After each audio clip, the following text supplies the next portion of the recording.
Olá, boa noite. Começa agora mais uma edição do Ideias da Aldeia. E no programa de hoje, uma conversa sobre um órgão que é a voz jurídica do governo. A Procuradoria-Geral do Estado desenvolve um trabalho que muitas vezes passa despercebido, mas que tem interferência direta na vida de todo cidadão acreano. E para explicar um pouco sobre essas ações desse órgão público, nós convidamos o Procurador-Geral do Estado, o advogado Edson Mancini. Boa noite, doutor Mancini. Boa noite, obrigado por essa oportunidade de estar vindo aqui na nossa TV Aldeia. Fiquei muito feliz em ver o espaço que vocês têm aqui, o investimento que o governo do estado fez aqui para a gente poder chegar a todos os municípios com um programa de boa qualidade. O prazer é nosso. Bom, vamos começar essa conversa sobre a Procuradoria-Geral do Estado tentando fazer uma relação entre a defesa do cidadão e a defesa do Estado. São interesses conflitantes? Bom, em algum momento, num processo, existe esse conflito. Porque no processo judicial existe dois interesses, né? E dificilmente os dois interesses vão ser atendidos. Vai ter sempre uma parte que não vai estar atendida nas suas pretensões. No caso da Procuradoria-Geral do Estado, a gente faz a defesa do interesse público. O que vem a ser isso? É o interesse de toda a coletividade. Então, a gente, judicialmente, né, ou na parte de consultoria, a Procuradoria atua diretamente nessa defesa da coletividade, no caso aqui, a coletividade do povo acreano. Mas quando esses interesses não estão cumprindo o papel de defender o Estado e, de certa forma, beneficiar algumas partes, isso já foi uma ordem, já foi um cotidiano da Procuradoria-Geral do Estado no passado? De o Estado ser privilegiado, de algum cidadão ser privilegiado em função do Estado? Olha, é o papel fundamental da Procuradoria em relação a essas situações. A gente vê, em princípio, o que é legal, porque na administração pública o administrador só pode fazer aquilo que a lei autoriza. É independente da iniciativa privada, em que o particular ele faz aquilo que a lei não proíbe. Então, na administração pública é diferente. Então, nessas situações, o que acontece? Quando o cidadão tem um interesse dele, né, e esse interesse é numa relação com a administração pública, nesse caso, quando ele não consegue administrativamente resolver essa situação, ele procura muitas vezes a justiça para poder ter na justiça um posicionamento para saber se aquele direito que ele acha que foi violado, se ele tem realmente, através de uma decisão judicial, direito a ter recomposto a sua situação. Nesse caso específico, a Procuradoria atua, né, dentro de todo o ordenamento legal, baseado muitas vezes na lei e também nas jurisprudências dos nossos tribunais. E nesse sentido a gente faz a defesa dentro de todas essas circunstâncias. Doutor Mancini, o Estado do Acre passou por um processo de mudança importante em vários órgãos nos últimos 7 anos, depois que o governador Jorge Viana assumiu o governo do Estado. Quais as principais mudanças que o senhor destacaria dentro da Procuradoria-Geral do Estado nesses últimos anos? Olha, uma coisa que a gente sempre apostou nesse programa, né, nessa política encabeçada pelo governador Jorge Viana. À época, quando ele era candidato eleito, nós fomos um grupo de procuradores, né, eu e mais 2 colegas, nós fomos procurá-lo e o nosso pedido ao governador eleito à época, em 98, foi pedir que ele desse condições para que a Procuradoria do Estado pudesse atuar, pudesse ter condições estruturais e de pessoal para poder ajudar a ele na condução das políticas que ele ia implantar a partir de janeiro de 99 e para que a gente não ficasse muito atrás naquele anseio dele de fazer tudo dentro da legalidade. Então isso aí foi prontamente, quando ele assumiu, ele fez uma visita ao órgão, viu as nossas condições, porque à época a Defensoria Pública era vinculada à Procuradoria. Então a gente tinha em torno de 28 profissionais atuando naquele momento, entre defensores e procuradores. E nós só tínhamos 4 computadores para fazer atendimento disso tudinho. E ele viu essa nossa situação, investiu na estrutura física do prédio, a gente fez uma recuperação de pintura interna, pelo menos naquela época, e investiu em equipamento. E também nos deu condição de, automaticamente, quando o procurador precisasse de um livro, de alguma coisa de jurisprudência para poder atuar em prol do Estado, a gente teve acesso a isso. Lá na Procuradoria, quando a gente queria tomar um cafezinho, queria tomar uma água, se você não trouxesse de casa, você não tinha. Então, isso aí foi um passado que a gente já, de 99 para cá, a gente já deixou para trás, né? E o governo investiu muito na Procuradoria, né? Então, hoje, que a gente vê a dedicação dos colegas, né? O amor que a gente coloca nos processos que a gente está atuando, isso é uma resposta ao investimento que o governo do Estado fez na Procuradoria.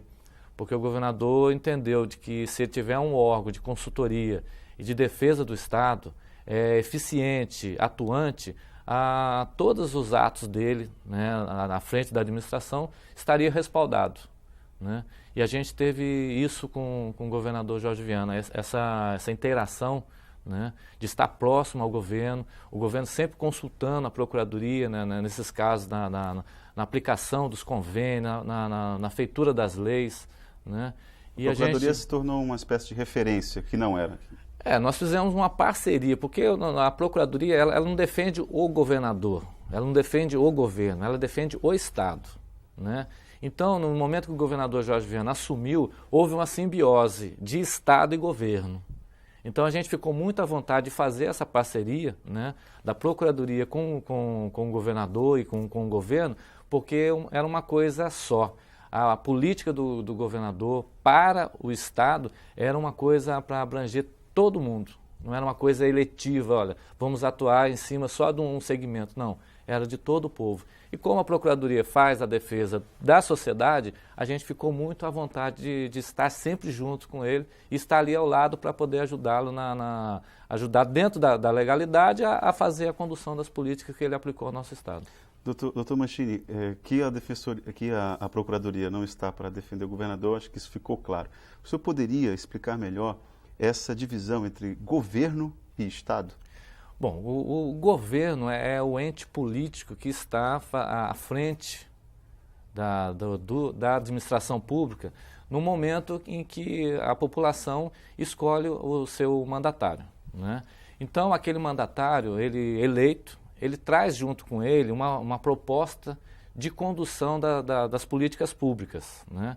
Nós tivemos aqui vários governadores que tiveram à frente do Palácio Rio Branco, né, com algumas políticas, a maioria todas equivocadas, porque o nosso Estado é um Estado pequeno, né, a nossa população é uma população pequena, e os recursos que vêm para o Estado, se bem aplicado, como foram bem aplicados de 99 para cá, você vê aí todas as cidades, toda a população, os nossos servidores públicos estão tendo, de uma maneira ou de outra, o retorno dessa aplicação desses recursos. Então, o governo é a pessoa do administrador eleito pelo povo, né, para fazer a condução das políticas públicas. E o Estado é a união de todos os poderes, o Poder Executivo, o Judiciário, o Legislativo e os seus órgãos auxiliares, que no caso é o Ministério Público e o Tribunal de Contas. Então quer dizer que essa simbiose, na sua avaliação, de 99 para cá, ela tem sido harmônica, foi efetivada? Olha, à vista de todo mundo, hoje a gente tem muita alegria, né? E também a gente procura colocar para as pessoas que o Acre hoje ele é um ponto de referência de administração no Brasil, né? Eu participo de reuniões do Colégio de Procuradores Gerais em vários estados. E hoje a gente está procurando trazer uma reunião do colégio aqui no Acre, porque hoje nós temos condições de mostrar coisas bonitas para essas pessoas, né? Você vai muitas vezes em reuniões de outras capitais e os colegas lá dessas onde se realizam essas reuniões, eles têm prazer de levar a gente para visitar lugares bonitos. E hoje a gente tem essa condição também. Porque o que houve? O investimento, né, na infraestrutura das cidades, investimento na recuperação dos prédios públicos, e você vê a satisfação das pessoas, né? Hoje eu sou um cidadão acreano, né, de coração. Eu sou paulista de nascimento, mas sou acreano de coração. Minha família é toda constituída aqui no Acre. E eu tenho muito prazer nessas reuniões e fazer a propaganda do nosso estado, né? Porque a gente teve o investimento de 99 para cá em todos os aspectos, tanto na satisfação dos nossos servidores, né? Aí muitas pessoas, não é o ideal. Não, não é o ideal, mas se você for ver em nível de Brasil, de todas as administrações nos estados, o estado do Acre está muito à frente de muitas administrações de estados que são muito melhores condições que o nosso estado. Inclusive em relação à Procuradoria-Geral do Estado? Olha, a Procuradoria, a atuação da nossa Procuradoria, nós estamos ombreados com as maiores procuradorias. São Paulo tem a quantidade de processos muito maiores que nós, né? Eles têm uma estrutura bem maior, para as condições de São Paulo, são bem estruturados, mas a decisão, a atuação dos nossos procuradores, nossos colegas na PGE, a gente está no mesmo nível de atuação daqueles colegas. Lá tem diversos tipos de ações que a gente não enfrenta aqui, tendo em vista da nossa situação geográfica, nossa situação econômica. Mas na atuação dos nossos colegas, a gente está ombreados com eles. Quais os aspectos que o senhor destacaria para estar ombreados com as principais procuradorias do país? Olha, as decisões, a gente consegue decisões nos superiores tribunais, né? Porque na justiça, veja bem, você chega na primeira instância, que é o juiz singular, você leva o seu problema, o juiz ouve as duas partes e ele decide. Só que a decisão dele cabe recurso. Aí você, no caso, recorre aqui ao Tribunal de Justiça e no Tribunal de Justiça, na reunião ou na Câmara Civil ou no pleno do tribunal, no caso da nossa área, que a gente só mexe com a área civil, né? Eles analisam. Se eles mantiverem aquela decisão e for a pessoa não se contentar com aquilo, ele pode recorrer aos tribunais superiores, né? Superior Tribunal de Justiça ou Supremo Tribunal Federal. Nesse caso, todas as ações que a gente atua, nós temos uma maneira de atuar em defesa do ente público, no caso o Estado do Acre.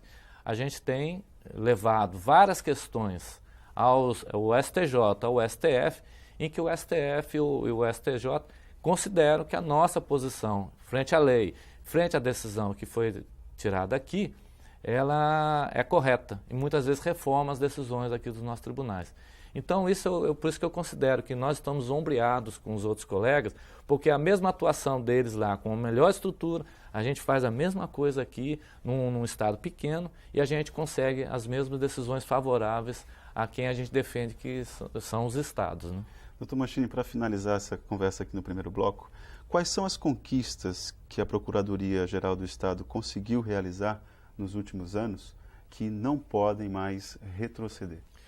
Olha, uma coisa muito específica que hoje nós caminhamos todo dia, tem um lugar muito bonito para nós irmos, que foi um fruto de um trabalho direto da Procuradoria-Geral do Estado, que é o nosso Parque da Maternidade. Uma referência do ponto de vista jurídico do parque, né? Aqui dali foi uma atuação da Procuradoria, né, no caso que a gente conseguiu que o Estado pudesse ter condições de retomar aquelas obras. Então isso aí é um trabalho direto da Procuradoria. Aqui a usina da Alcobras, a antiga Alcobras, que hoje é Alco Verde, foi um trabalho direto da Procuradoria. Mas o nosso trabalho do dia a dia é o trabalho da consultoria, orientando o governo a fazer os convênios, a analisar as leis que são submetidas à Assembleia. Então a gente atua numa gama de situações, principalmente na defesa judicial, né? A gente tem ganho causas para o Estado que, naturalmente, se a gente fosse se quedar, não tem a condição ideal, a gente não conseguiria. Mas como a gente tem os colegas na Procuradoria, a gente construiu isso, né, ao longo desses anos, o envolvimento e o compromisso com a coisa pública, a gente tem andado a passos largos. Muito bem. Doutor Machini, nós vamos fazer um breve intervalo e voltamos em instantes. Tá ok. Ideias da Aldeia volta após o intervalo.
O Ideias da Aldeia está de volta e hoje conversando com o Procurador-Geral do Estado, Edson Mancini. Doutor Edson, nesse segundo bloco nós vamos tratar de uma palavra que pode ser feia, mas é muito comentada nos meios de comunicação, que é precatório. O senhor poderia nos explicar, nos conceituar, o que é isso, precatório? Bom, como eu falei anteriormente, quando você tem alguma ação na justiça, né, que você contende contra o Estado ou a Prefeitura, os entes públicos, e ao final desse julgamento posto à Justiça, você tem uma sentença, né? E essa sentença, após ela transitar em julgado, o que é isso? Não cabe mais recurso. Você, digamos, começou na primeira instância aqui no juiz de primeiro grau, passou pelo tribunal e foi para um tribunal superior, e lá ele disse, olha, você tem o seu direito preservado por essa decisão da Justiça. Ali não cabe mais recurso. Então isso volta, né, essa decisão, e o que acontece? O juiz de primeiro grau, no caso, que é onde começou, remete essa decisão transitada em julgado para o presidente do tribunal para que se forme um título executivo. O que significa esse título executivo? É o precatório. É esse nome que se dá a esse título que a pessoa tem contra a fazenda pública. Então esse documento, esse título, ele fala para o cidadão, olha, você tem direito a isto, contra o Estado. Isso é uma sentença transitada e julgada contra o ente público, tanto o município quanto o Estado e a União.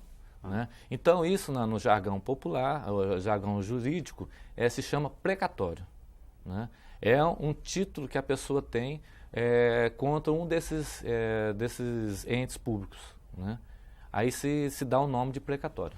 E que relações isso tem com a vida cotidiana das pessoas? Como é que o precatório pode interferir na vida de uma pessoa lá de Porto Walter ou aqui de Rio Branco? Olha, muitas vezes você tem alguma situação que envolve um interesse seu, né? Você sofreu um acidente causado por uma viatura, né, do poder público, né? Isso aí causa um dano material a você, um abarroamento de um veículo teu, ou um acidente que você sofreu algum problema de quebrar uma perna, né, ficou impossibilitado. Aí você vai à Justiça, a Justiça reconhece que você tem esse direito. Né? E se essa sentença, ao transformar-se em precatório, né, o poder público não ter esse interesse em quitar isso causa um problema sério ao cidadão. Né? Você tem um direito reconhecido pela Justiça, mas automaticamente o poder público, por uma ou outra situação, não faz o pagamento disso. Isso aí interfere na vida da pessoa.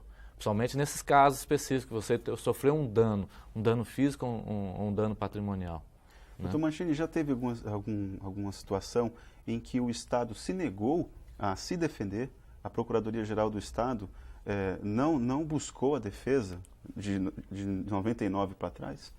Olha, o que a gente tem ali, eu estou na Procuradoria desde 94, a gente que mexe com o ente público, muitas vezes a gente tem dificuldade em produzir documentos. Por isso que os prazos para a Fazenda Pública eles são dilatados. Né? São prazos contados em dobro, né, no caso de recurso e quadro para apelação. Por quê?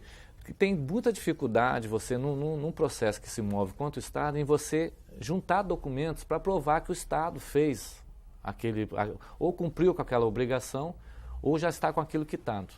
Né? Então, a gente, anteriormente, tinha muito descaso do próprio governante, dos próprios secretários que estavam nas pastas, em atender a Procuradoria. Inclusive, lá em 95, né, a gente tinha quando nós entramos, foi um grupo de 10 procuradores, a gente chegou, era um caos total na Procuradoria, porque os colegas, apesar daquela abnegação de trabalhar de manhã, de tarde e de noite para tentar defender o Estado, existia muita resistência dos secretários, que eles achavam que aquilo não era importante. Você pediu, através de um ofício, a produção de um documento para você fazer a defesa do Estado, ele deixava aquilo para segundo plano. E os nossos prazos, se você tivesse um processo só, teria condições de você ficar em cima ali, mas você recebia uma enxurrada de processos e automaticamente você expedia vários documentos, né, vários ofícios requisitando as informações e aquilo não chegava. E a consequência disso era um endividamento do Estado? Eram sentenças que a gente não conseguia provar aquilo que o Estado fez, né, e automaticamente havia as condenações. Olha, uma coisa específica que aconteceu, que hoje a gente, graças a Deus, a Justiça tem isso também, né? A gente hoje está trazendo condições de provar que, no caso do FGTS, o Estado depositou praticamente todos os períodos. Houve, assim, algumas falhas, alguns períodos que não foram depositados, mas o Estado hoje está provando que somente, de vez de ser um período completo, são meses específicos, são pontuais. Por que acontecia isso? O governador, à época, pegou a base de dados do FGTS e vendeu. E quando a gente precisava, para fazer a defesa do Estado, nós tínhamos que pagar por uma fichinha R$5 à época. Era um absurdo. Quando o governador, o Jorge Viana, entrou, a gente colocou essa situação para ele, a gente fez uma negociação onde a gente gastava milhares de reais para conseguir, a gente conseguiu comprar a base de dados de volta por em torno de R$70 mil.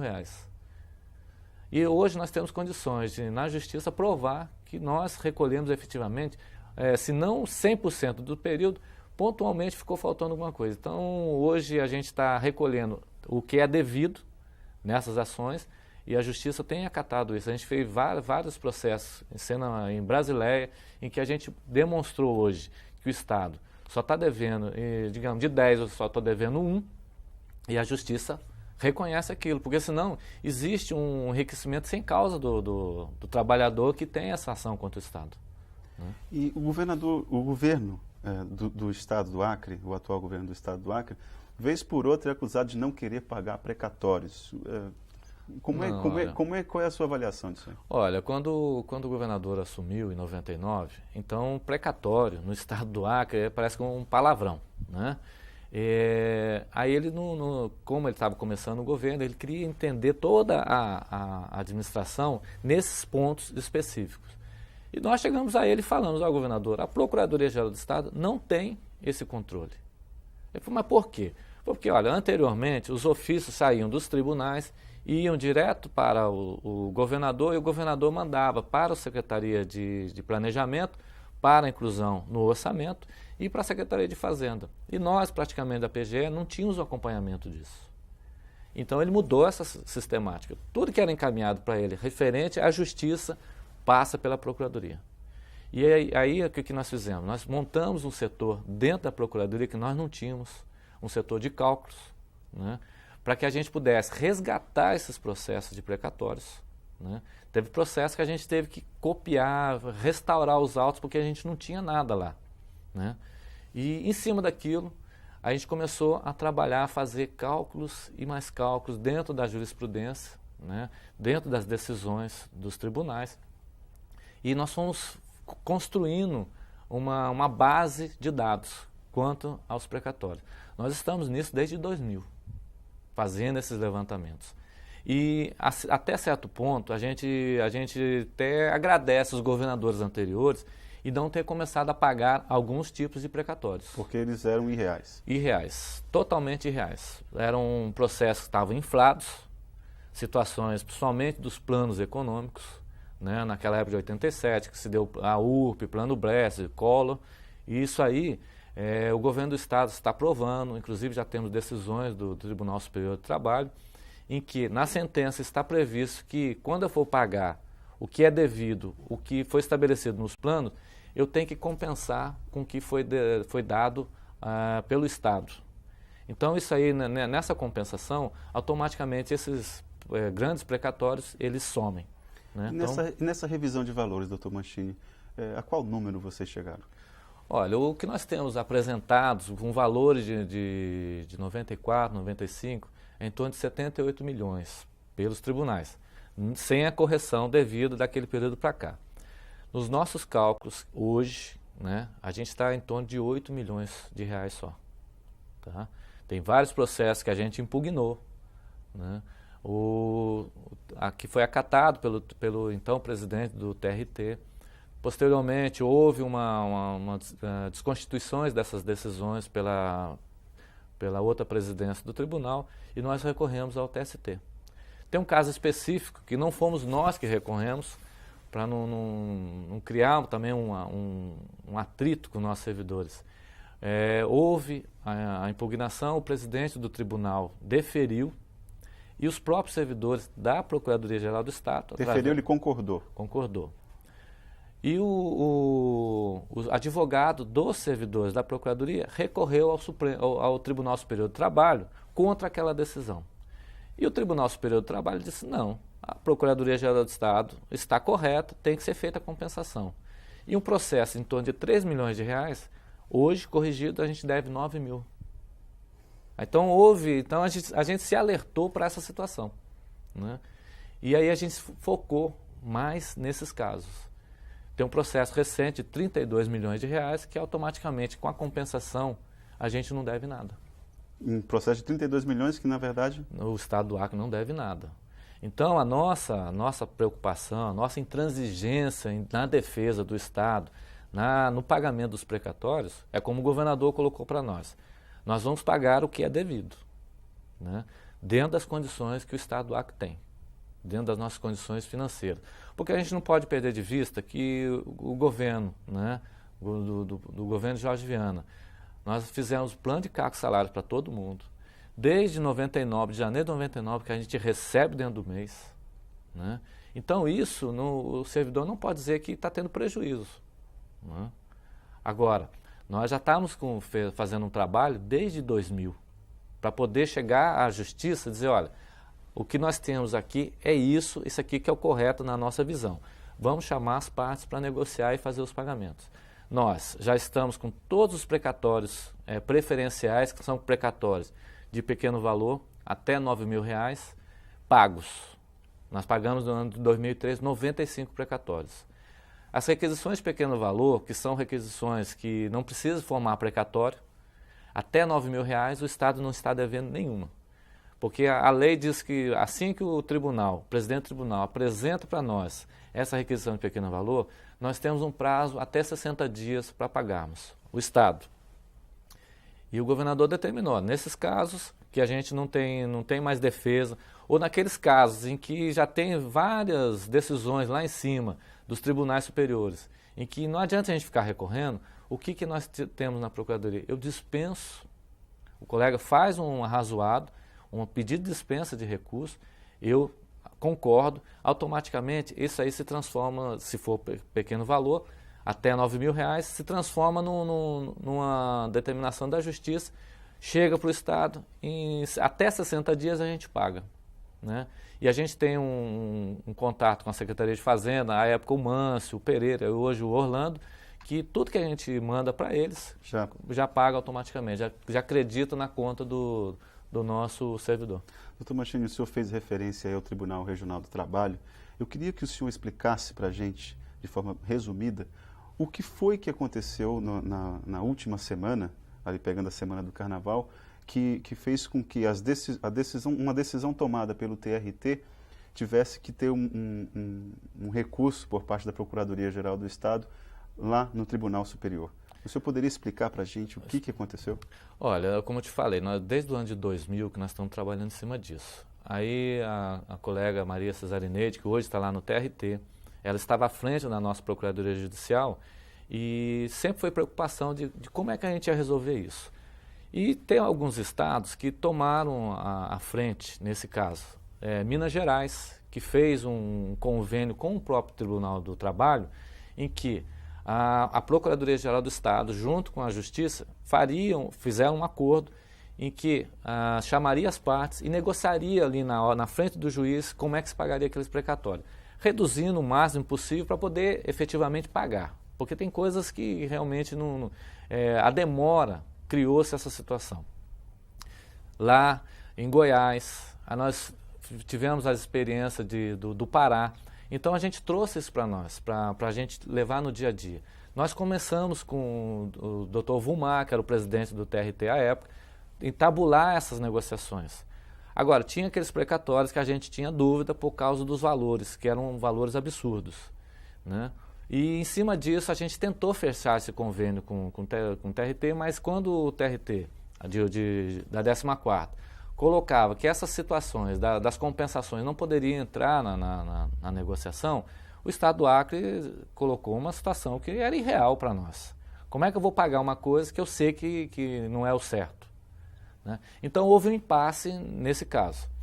E na presidência do Dr. Lapunca, houve a continuidade dessa negociação, mas a gente chegou nesse impasse, né? E no final da gestão dele, ele mandou certificar que houve um pagamento através da Assembleia Legislativa e que ele mandava certificar que havia quebra da ordem de precatórios e que as partes, né, mandou citar as partes para que elas adotassem as medidas que entendessem necessário. E entraram com vários pedidos de sequestro. O Estado foi lá, provou que não houve a quebra. Porque, inclusive, em 99, o próprio TRT, num pedido de sequestro por quebra dessa mesma situação, o TRT da 14ª entendeu que não houve a quebra. Então, aqui dali, a gente sentiu que foi uma maneira de estar coagindo o Estado a assinar o convênio. O Estado assina o convênio, né? Desde que obedeça-se às decisões do TST, que é um órgão da Justiça do Trabalho, o maior tribunal, em que ele manda aplicar a compensação, aplicar a database e a correção do juro de 0,5%. Se o tribunal entender dessa maneira em acatar as decisões do TST, nesse caso específico, porque nós já temos um paradigma, que é um processo dos servidores da PGE, o Estado teria condições de ter feito o convênio. Bom, e isso veio se arrastando durante o ano passado todinho, a gente conversando com a presidente para ver se a gente chegava a esse termo. E na sexta-feira da semana passada, antes do Carnaval, nós fomos à tarde notificados dos mandados de sequestro e transferência de recursos, em princípio de cinco processos, 5 pedidos, né? Isso na véspera de Carnaval, né? E aí eu juntei a minha equipe, lá os procuradores da área judicial, da área de conhecimento, e a gente colocou o problema, olha. E na decisão da juíza, a juíza presidente, estava o seguinte: se não houvesse nenhuma ação impeditiva, aquele dinheiro era para ser liberado automaticamente para esses servidores, para esses exequentes que estavam na lista de precatórios. O que nós fizemos? Nós trabalhamos o Carnaval praticamente todo, né, em cima dessas decisões dela, porque no nosso entendimento está provado na nossa petição, né, que não houve a quebra do precatório que ensejasse essa medida excepcional que é o sequestro. O governador, preocupado com essa situação, pediu para que eu fosse a Rondônia e conversasse com ela. Eu fui a Rondônia na quinta-feira, fui quarta-feira à noite, quinta-feira de manhã, uma audiência com ela. Pedi, né, que ela reconsiderasse aqueles pedidos, né, que o Estado, em 30 dias, foi uma recomendação do governador, a gente apresentaria um processo de pagamento, porque nós já estamos com isso pronto. Né? E ela não entendeu assim? Ela não entendeu, disse que não reconsideraria. A única maneira que ela entendia que para poder ter alguma solução era fazer o convênio.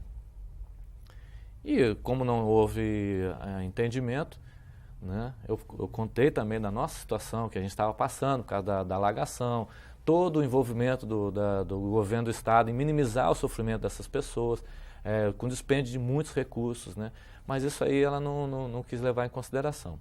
E eu saí de lá, já estava com a petição pronta, fui ao Supremo, né? E no Supremo a gente deu uma entrada nesse pedido, né, nessa reclamação constitucional, mostrando ao Supremo, né, que efetivamente o Estado do Acre não quebrou a ordem de precatórios, porque o chefe do Poder Executivo não pagou nenhum precatório, né? E isso aí foi entendido pelo ministro Gilmar Mendes, muito sensível à nossa situação, que a gente relatoriou para ele, né, toda essa nossa situação, e ele deferiu nossa liminar, fazendo o quê? Mandando suspender todo e qualquer tipo de sequestro de verbas públicas do Estado e a devolução imediata desses valores para os cofres públicos. Doutor Mancini, nosso tempo já está estourado. Eu só queria fazer uma última pergunta a respeito desse episódio do TRT de Rondônia.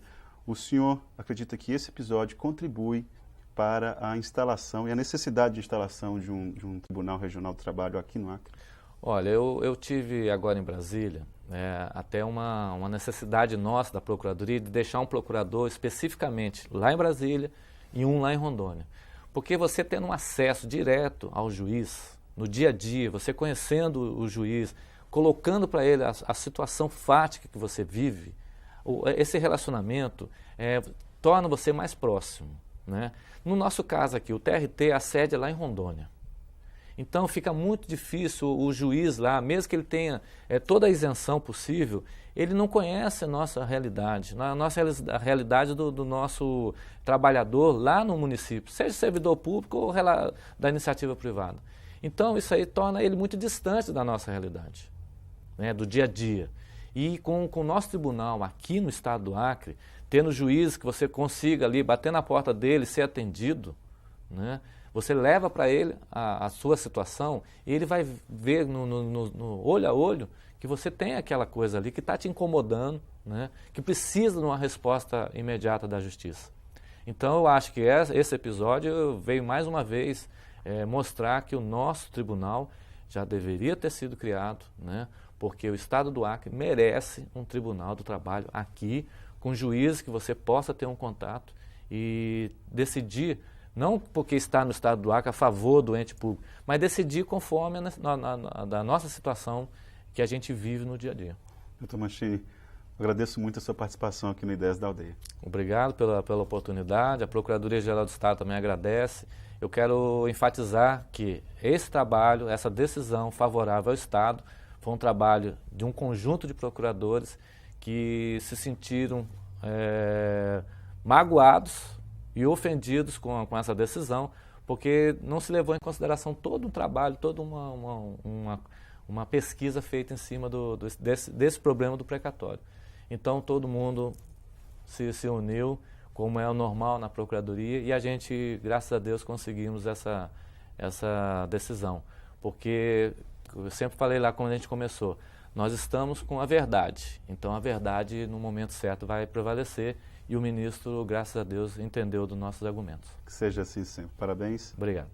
Bom, e o 10 da Aldeia fica por aqui. A você que nos acompanhou em uma das cidades acreanas, obrigado pela audiência e até o nosso próximo encontro.